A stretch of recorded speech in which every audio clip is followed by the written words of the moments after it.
तो आज हम लोग हाइगन्स प्रिंसिपल के हेल्प से रिफ्लेक्शन और रिफ्रैक्शन दोनों ही इवेंट को एक्सप्लेन करेंगे। तो explanation sorry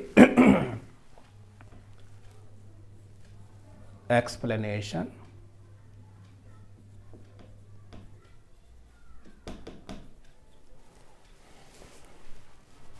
explanation of reflection, explanation of reflection on the basis of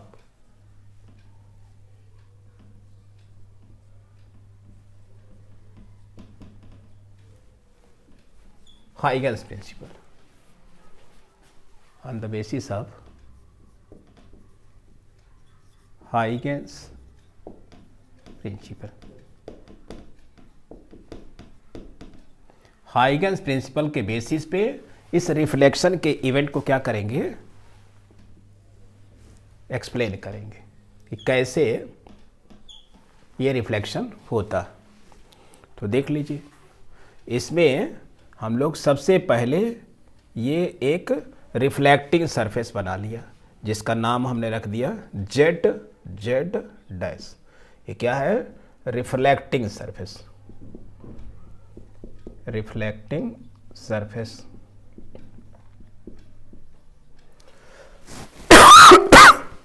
थोड़ी सी तबीयत खराब,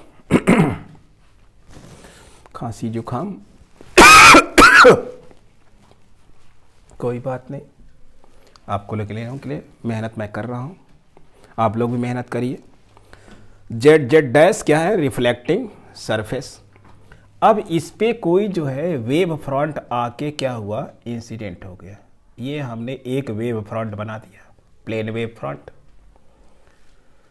इसका नाम हम रख देते हैं, क्या नाम रख दे, ए रख दिया और बी रख दिया। अब यहाँ पर अगर हमें रे ड्रा करना हो तो क्या करेंगे, इसके नॉर्मल अगर कोई लाइन ड्रा करेंगे तो क्या हो जाएगी, रे को रिप्रेजेंट करेगी, तो ये हो जाएगी हमारी इंसिडेंट रे। अगर इस पॉइंट पर देखें तो इसके नॉर्मल, क्योंकि रे फाइंड कैसे करते हैं किसी वेव फ्रंट पर, उसके परपेंडिकुलर जो भी लाइन होती है that will gives the direction of propagation of wave. तो ये वेव जो है इस डायरेक्शन में, ये वेव फ्रंट के परपेंडिकुलर क्या होती है, वो direction of propagation of wave होती है। अब रे क्या करेगी, यहां से रे चलेगी और आ करके इस पॉइंट पर ये गिर जाएगी। तो मान लिया इस रे को पॉइंट बी से इस पॉइंट सी तक आने में कुछ टाइम लगा होगा, तो वो टी टाइम लेता है। तो अगर बी से सी तक का डिस्टेंस निकालना हो और वेलोसिटी पता हो, तो इस वेव की वेलोसिटी मान लेते हैं कि वो v है। तो अगर टाइम में वेलोसिटी का मल्टीप्लिकेशन कर देंगे तो वैल्यू क्या मिल जाएगी, इस bc की वैल्यू मिल जाएगी। यानी ये वाली जो वेव है वो टाइम t में कितना डिस्टेंस करेगी, t इंटू वी के इक्वल। अब हमें एक न्यू वेव फ्रंट बनाना है जो कि रिफ्रैक्टेड होगा। कैसे पता करेंगे, तो सबसे पहले ये वाली आएगी और रिफ्लेक्ट होगी। तो रिफ्लेक्ट मान लेते हैं कि वो t सेकेंड में जो है रिफ्लेक्ट हुई, तो उसके लिए t इंटू वी रेडियस का एक आर्क कट कर लेते हैं। क्या कर लेते हैं, आर्क कट कर लिया। अब इस आर्क से टेंजेंट ड्रा कर दिया पॉइंट C से इस पे टेंजेंट, ये हमने टेंजेंट, इसको मिटा देते हैं, बाद में लिख लेंगे। ये जो टेंजेंट हमने ड्रा किया है, ये हमारा पॉइंट, अगर इस पॉइंट का नाम बी डैश रख दें, तो इस पॉइंट बी डैश ये टेंजेंट है, और ये टेंजेंट जो है इस रिफ्लेक्टेड वेव फ्रंट को शो करेगा। क्यों शो करेगा, क्योंकि हाइगन्स प्रिंसिपल से जानते हैं कि यहाँ पर जितने पॉइंट्स होंगे, पहले वाली ये रे आएगी, इस वाले पॉइंट से सेकेंडरी वेवलेट्स निकलेंगी, और वो कैसे जाएंगी, उसी रफ्तार से जाती है जिस रफ्तार से वेव हमारी चल रही है। तो इस रफ्तार से ये चल रही थी भी, तो v इंटू टाइम में ये यहाँ से गई, तो v इंटू टाइम में ये वेव कहाँ जाएगी, इतने डिस्टेंस कवर करेगी। कितना डिस्टेंस कवर करेगी, v इंटू टी, यानी जितने देर में ये वाली वेव यहाँ पहुँचेगी उतने ही देर में ये वाली वेव कहाँ पहुँच जाएगी, यहाँ पर। क्योंकि सेकेंडरी वेवलेट जो भी इसमें जितना भी पॉइंट्स है ये सब क्या काम करेंगे, सेकेंडरी वेवलेट्स का काम करेंगे। तो यहाँ से जो सेकेंडरी वेवलेट्स होंगी वो उसी रफ्तार से चलती है जो कि ओरिजिनल वेव का रफ्तार है। तो यहाँ से सेकेंडरी वेव निकली, वो किस वेलोसिटी से चलेगी, v, क्योंकि मीडियम हमारा चेंज नहीं हो रहा। तो एक मीडियम में वेव का वेलोसिटी क्या होता है, सेम रहता है। तो यहाँ तो हमने ओरिजिनल का दिखाया, लेकिन यहाँ पर क्या दिखाया, सेकेंडरी वेवलेट्स। तो यहाँ से जितनी भी वेव्स निकलेंगी सब के सब इस वाले वेव फ्रंट पर, ये जो डॉटेड के द्वारा शो किया हूँ, ये न्यू वेव फ्रंट को क्या करता है, शो करता है, न्यू वेव फ्रंट।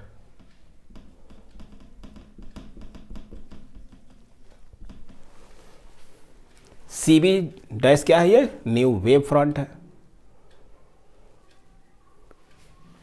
तो इस न्यू वेव फ्रंट पे चूंकि यहाँ से जितनी सेकेंडरी वेवलेट्स हैं वो सब के सब इस पर एक साथ पहुँचती हैं, इस वजह से CB डैश क्या है, वो हमारा न्यू वेव फ्रंट हो जाएगा। क्यों हो जाएगा, क्योंकि वेव फ्रंट पे जितने भी पॉइंट्स होते हैं उनका फेज क्या होता है, सेम होता है।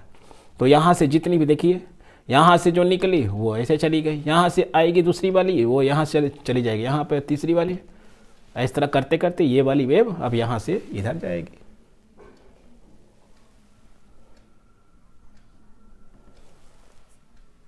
तो ये न्यू वेव फ्रंट जो क्या है, यही हमारा रिफ्रैक्टेड वेव फ्रंट है। क्या है, reflected wave front, reflected wave front. तो ये जो रिफ्लेक्टेड वेव फ्रंट है वो मान लिया कि कितना एंगल बनाता है, वो R एंगल बनाता है, नहीं जानते, R एंगल। और जो ये इंसिडेंट वेव फ्रंट है उसको मान लेते हैं कितना एंगल बनाता है, वो I। तो we have to prove I equal to R, क्योंकि रिफ्लेक्शन लॉ में क्या होता है, कुल टू लॉज है। Angle of incident must be equal to angle of refraction, and incident ray normal and reflected ray must be in a plane. ये दो law जो है जैसे ही प्रूव होगा हमारा ये हाइगन्स प्रिंसिपल से दोनों प्रूव्ड हो जाएगा। तो ये हमारा आई क्या है, angle of incidence for wave front AB, और आर क्या है, angle of refraction for new wave front that is reflected wave front. अब हमको साबित करना है कि ये आई और आर दूसरे कुछ नहीं है, ये इंसिडेंट एंगल है और एंगल ऑफ रिफ्लेक्शन है। तो अब जरा यहां पर नॉर्मल ड्रा करिए। तो अगर एंगल ये आई है, ठीक, तो ये वाला एंगल कितना होगा, 90 माइनस आई। और ये वाला एंगल अगर ये आई हो गया तो ये 90 माइनस आई, तो ये देखिए टोटल एंगल क्या है, 90, क्योंकि ये जो रे है इस वेव फ्रंट पर क्या है, परपेंडिकुलर है। तो ये वाली एंगल क्या हो जाएगी, 90 में से 90 माइनस आई माइनस कर लीजिए, 90 में से ये टोटल एंगल 90 है और ये वाला एंगल पता है तो ये माइनस कर दिया, क्या आ जाएगा, इक्वल टू आई। यानी ये जो आई है क्या है, angle between incident ray and normal. इसका मतलब ये जो आई हमने जो माना था किसका, angle of incidence of wave front, that is nothing but angle of incidence. यानी आई जैसे ही इक्वल होगा आर के उस समय एंगल ऑफ इंसिडेंस मिलेगा। अब जरा एंगल ऑफ रिफ्रैक्शन को देखिए, ये आर है कहां से कहां तक, ये, और ये 90 डिग्री है, ये हमने टेंजेंट ड्रॉ किया था, यहां से हमने टेंजेंट, तो ये 90 है, ये आर है, तो ये वाला एंगल कितना होगा, ये वाला angle 90 minus R, 90 minus R, ठीक है। और ये एंगल 90 माइनस आर है, तो ये वाला एंगल क्या कितना होगा, ये वाला एंगल, ये वाला, तो देख लीजिए ये टोटल एंगल 90 है, तो 90 में से 90 माइनस आर माइनस करेंगे, 90 माइनस आर माइनस करेंगे तो क्या मिल जाएगा, आर। देख लीजिए, ये डॉट डॉट है, इससे 90 बना हुआ था, तो ये हो गया 90 माइनस आर, तो ये एंगल क्या मिल गया, आर। ठीक है, तो क्या देखा, ये आर, ये नॉर्मल है और ये रिफ्लेक्टेड रे है, तो इसके बीच का एंगल क्या मिला है, आर। तो जब कभी हमें ये प्रूव्ड हो जाएगा कि I equal to R, that will be the angle of incidence and angle of reflection, ये दोनों इक्वल हो जाएंगे। तो जरा डायग्राम से देखिए, इन triangle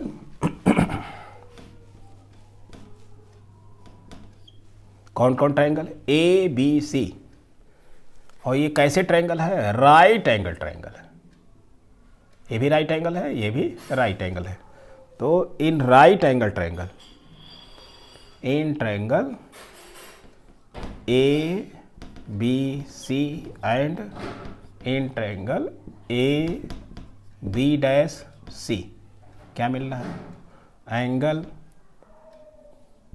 A B C equal to angle A B dash C, कितना है, इक्वल, यानी ये राइट एंगल ट्रायंगल है। और राइट एंगल ट्रायंगल में क्या जानते हैं कि अगर दो साइड उसकी इक्वल हो जाए तो ट्रायंगल क्या होता है, कॉन्ग्रुएंट हो जाता है। तो ये तो है, और जरा साइड देखिए, ए सी जो है वो उन दोनों ट्रायंगल में कॉमन है, A C equal two common are. अब ये देखिए, एंड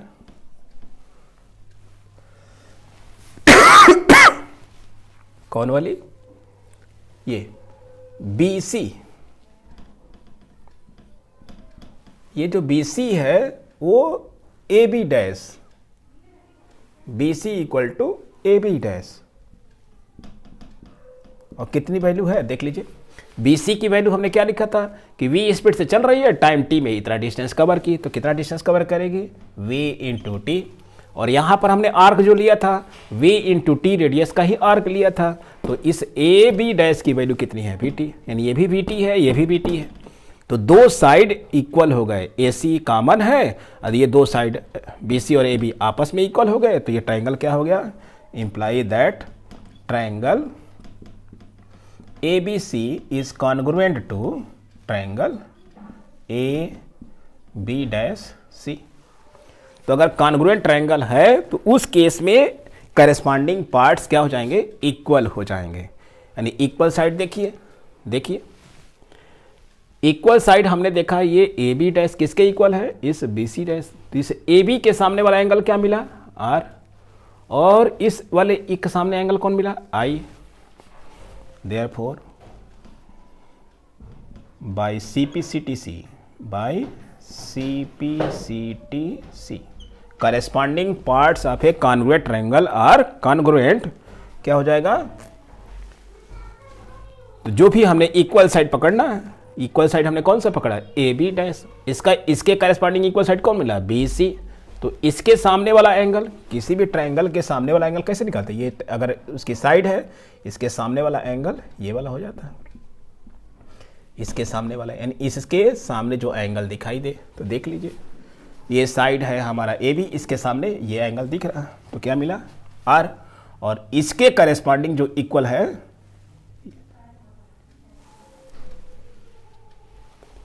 ये देखिए बी सी के सामने वाला एंगल क्या मिला, आई, बी सी के सामने वाला एंगल आई इक्वल टू, और बी सी के करस्पॉन्डिंग कौन सी है, ये है, इसके सामने वाला एंगल क्या मिला है, आर। तो angle of incidence equal to that is क्या है, angle of incidence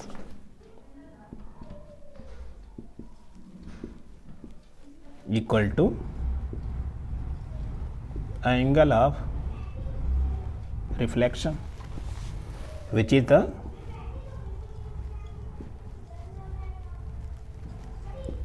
second law of reflection, which is the second law of reflection। इसी को तो सेकंड लॉ कहते हैं।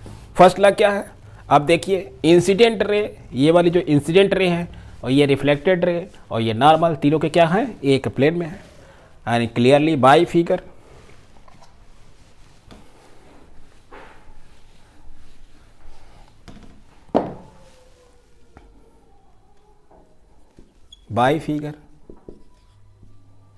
it is clear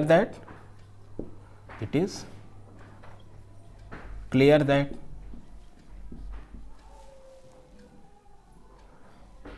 incident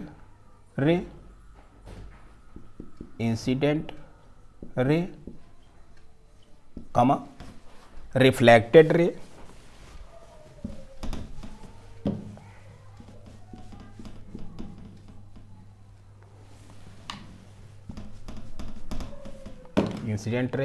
reflected ray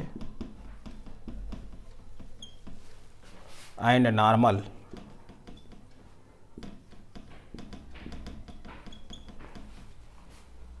all lie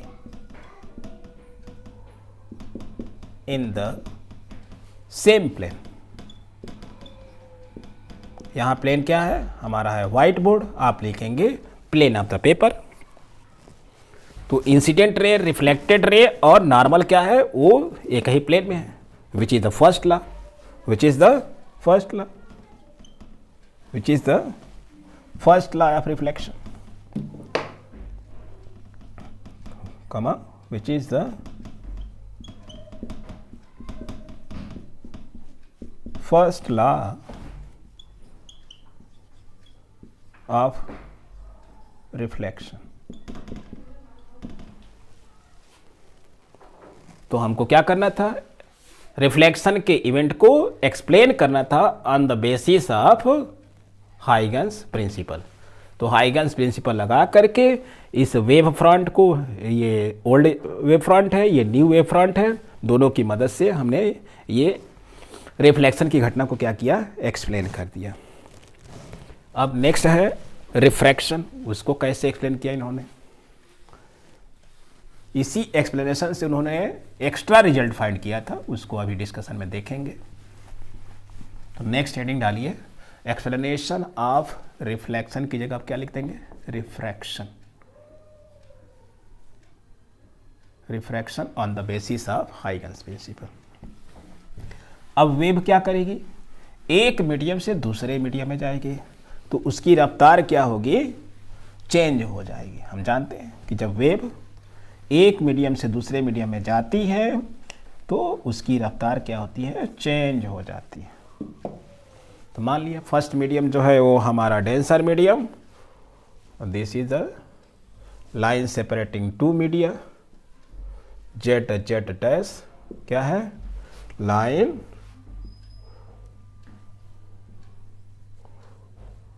separating surface लिख लीजिए,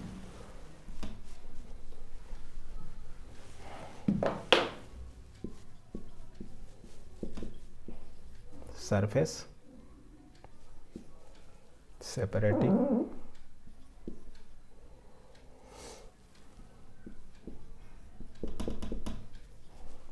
two media।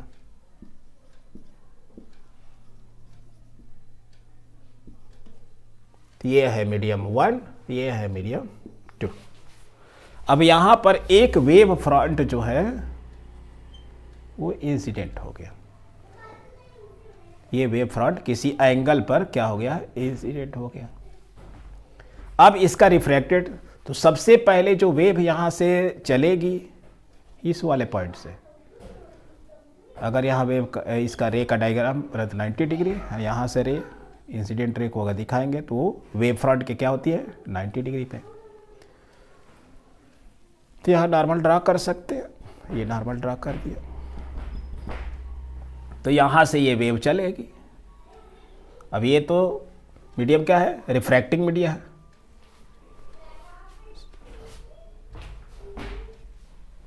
तो यहाँ से लाइट क्या करेगी, आर पार जाएगी।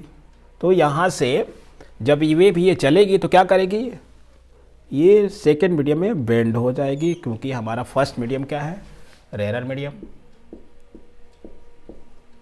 और ये क्या है हमारा डेंसर मीडियम। तो जब रेयर से डेंसर में जाएगी it will bends towards normal, normal की ओर बेंड हो गए। अब मान लिया कि ये जो फर्स्ट मीडियम है वेव की जो वेलोसिटी है वो v1 है और यहाँ पर वेव की जो वेलोसिटी है वो v2 है, ये सेकेंड मीडियम है। तो टाइम t1 में जो डिस्टेंस कवर करेगी ये जो वो कितना करेगी, दिस इज पॉइंट बी लिख देते हैं, ये ए बी हमारा इंसिडेंट। अब हमको रिफ्रैक्टेड वेव फ्रंट ऑब्टेन करना है, तो ये v1 इंटू टी टाइम में कितना डिस्टेंस कवरेगी, b से c। हम मान ले रहे हैं कि ये b से c तक जाने में वेव कितना टाइम लेती है, t। तो डिस्टेंस कितना कवर करेगी, v1 इंटू टी। तो जितने देर में ये डिस्टेंस ये कवर करेगी, अब इसकी रफ्तार जो कम हो गई है v2, तो इसी टाइम में वो v2 into T distance cover करेगी। जब तक ये आएगी तब तो रिफ्रैक्शन या रिफ्लेक्शन की इवेंट शुरू होगा। तो यहाँ से मान लिया कि ये v2 रफ्तार है, इतना डिस्टेंस, तो ये जितना डिस्टेंस मिला उसी का आर्क हमने कट कर लिया। अब यहां से पॉइंट C से इस पे टेंजेंट ड्रा कर दिया। तो ये जो टेंजेंट ड्रा किया, दिस इज, ये पॉइंट का नाम रख देते हैं B डैश। ये जो पॉइंट B डैश और C है पॉइंट B डैश है, ये जो लाइन दिख रही है CV डैश, ये क्या है, रिफ्रैक्टेड वेव फ्रंट। ये क्या है, रिफ्रैक्टेड वेव फ्रंट। आया समझ में। तो ये रिफ्रैक्टेड वेव फ्रंट क्यों है, क्योंकि देख लीजिए हमने दोनों के एंड पॉइंट से वेव को लिया है, रे को लिया है। तो ये वाली रे v2 इंटू टी टाइम में कहाँ पर जाती है, b पे, इसी टी टाइम में। बाकी जो निकलेगी कुछ देर उसका यहाँ टाइम लगेगा, कुछ ये टाइम मिलेगा, दोनों मिल करके t1 प्लस t2 यानी एक साथ वो इस वेव पे पहुंचेगी।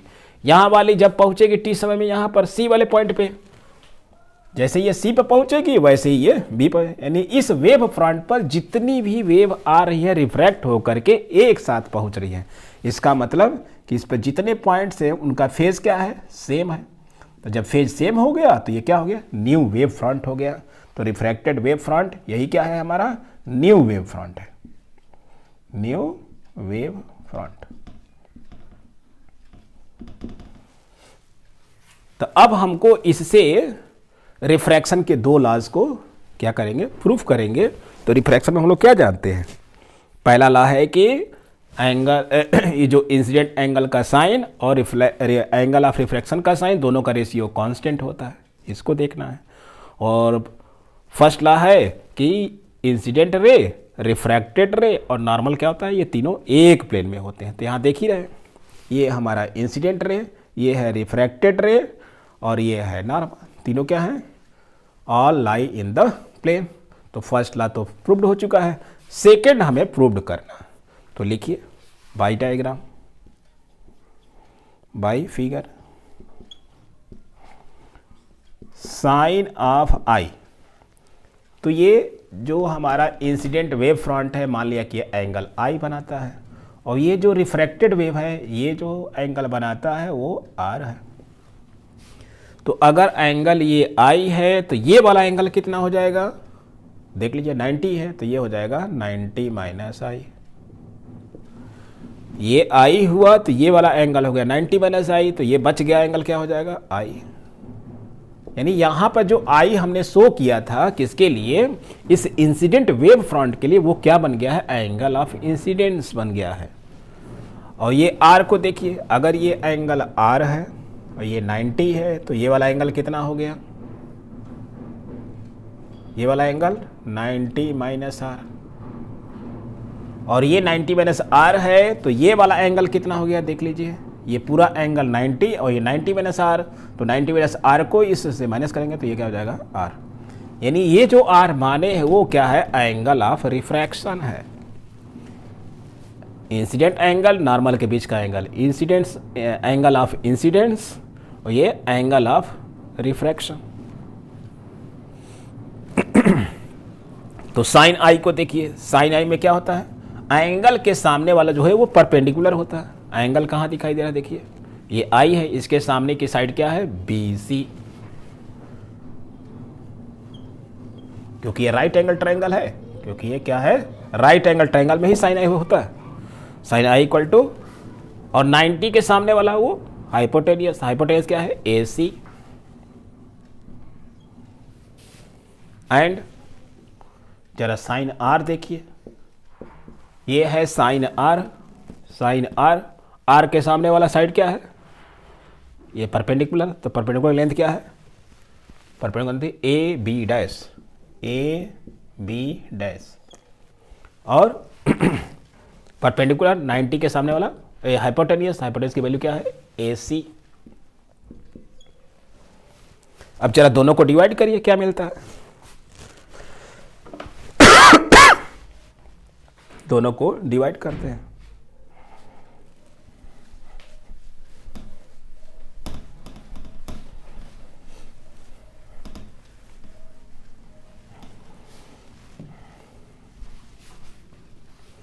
ये हो गया इक्वेशन 1, ये हो गया इक्वेशन 2, तो इक्वेशन 1 डिवाइडेड 2, ये दिख रहा, ये हमने मान लिया इक्वेशन 1, ये इक्वेशन 2।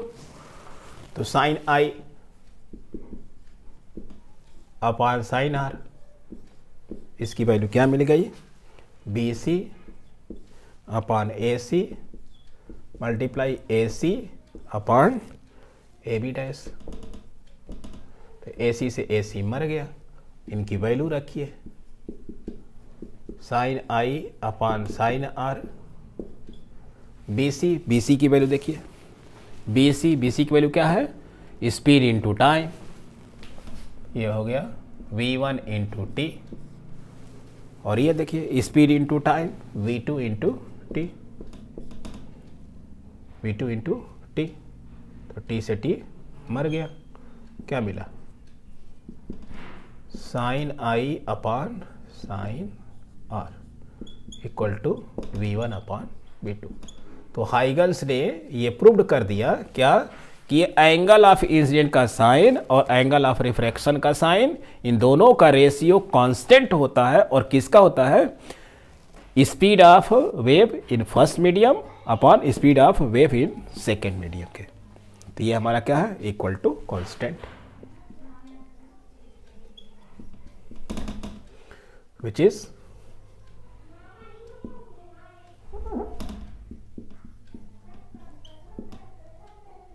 सेकेंड लॉ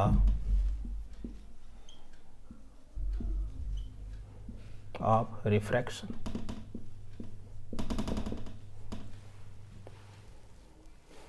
अगेन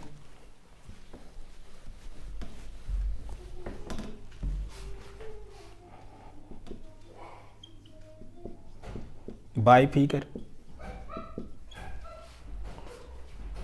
क्या है, incident ray, incident ray comma refracted रे,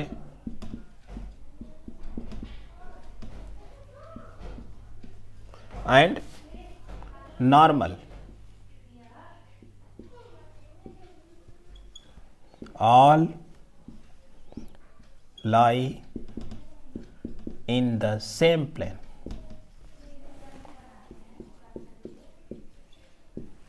which is the first law of refraction, comma, which is the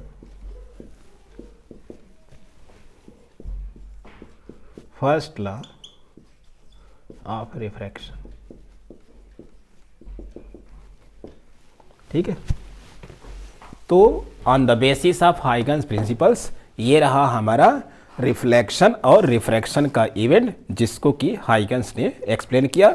Huygens principal का एक्स्ट्रा अचीवमेंट यही है कि साइन आई और साइन आर का जो वैल्यू होता है वो इस रेशियो v1 और v2 के रेशियो के इक्वल होता है।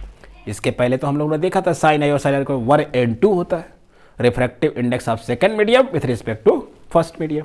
लेकिन इनका एक्स्ट्रा अचीवमेंट क्या मिला कि अगर वेलोसिटी इस मीडियम में वेव की क्या हो, v1, इस फर्स्ट मीडियम में वेलोसिटी हमने क्या माना है, v1, और सेकेंड में क्या मान लिया है, v2, तो इन दोनों का रेशियो निकालेंगे तो साइन आई और साइन आर के इक्वल आता। और इसी के साथ आज का ये लेक्चर यहीं समाप्त होता।